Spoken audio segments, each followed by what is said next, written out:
সালাম। আমি একটা জিনিস জিজ্ঞেস করতে চাচ্ছিলাম। জি বলুন। যে হচ্ছে হজ আমাদের ইসলাম ধর্মের একটা স্তম্ভ। জি।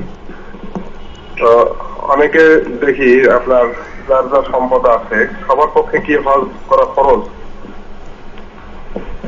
অনেকে তার শেষ সম্পদ বিক্রয় করে হজ করতে যায়, এটা কি কতটুকু ঠিক?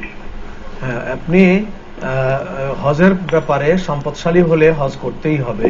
সম্পদ থাকলে সম্পদশালী ব্যক্তির উপরেই তো হজ ফরজ, সম্পদের জন্যই তো হজ ফরজ হয়েছে। হজের পুরো বিষয়টি প্রধানত সম্পদের সাথে সম্পৃক্ত। দ্বিতীয় বিষয়টি হচ্ছে শরীরের সাথে সম্পৃক্ত। তৃতীয় বিষয়টি হচ্ছে দুই দেশের মধ্যে রাজনৈতিক অবস্থার সাথে সম্পৃক্ত। প্রথম, অর্থ হলে তাকে হজ করতে হবে। 2 নম্বর, শারীরিক যোগ্যতা যদি না থাকে তখনই কেবল আরেকজনকে দিয়ে করাতে হবে, অর্থ দিয়ে।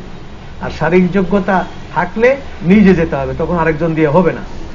3 নাম্বার হলো, যে দেশে আমি হজ করতে যাব সে দেশের সাথে আমাদের দেশে অথবা অন্য দেশে কোন যুদ্ধ বিগ্রহ, রাস্তায় কোন অন্তরায় আছে কিনা, এসব কিছু যদি না থাকে, ক্লিয়ার থাকে, তাহলে তার প্রতি হজ ফরজ, কোনো বিকল্প নেই, হজ করতে হবে। আমাদের দেশে একটা ট্রেডিশন আছে, আমাদের দেশে সবাই বলে না আর ভাই এখন কিসের হজ, ছেলে বড় হয়েছে, মেয়ে বড় হয়েছে, এদের বিয়ে না দিয়ে কি আর যাওয়া যায়। এটা হলো আমাদের বাঙ্গাল ফতোয়া, বাংলাদেশ ফতোয়া। এটা কোনো আলেমের ফতোয়া নয়, কোনো কিতাবেরও নয়, কোনো কোরআনেরও নয়, হাদিসেরও নয়। সুতরাং ছেলে মেয়ে বড় হলে হজ করতে যাওয়া যাবে না, এ কথাটি একটি ডাহা ভুল কথা, মিথ্যা কথা, এটার কোনো অস্তিত্ব নেই। যে আরেকটা ফোন নিয়ে কথা বলি। আসসালামু আলাইকুম ওয়া রাহমাতুল্লাহি ওয়া বারাকাতুহু।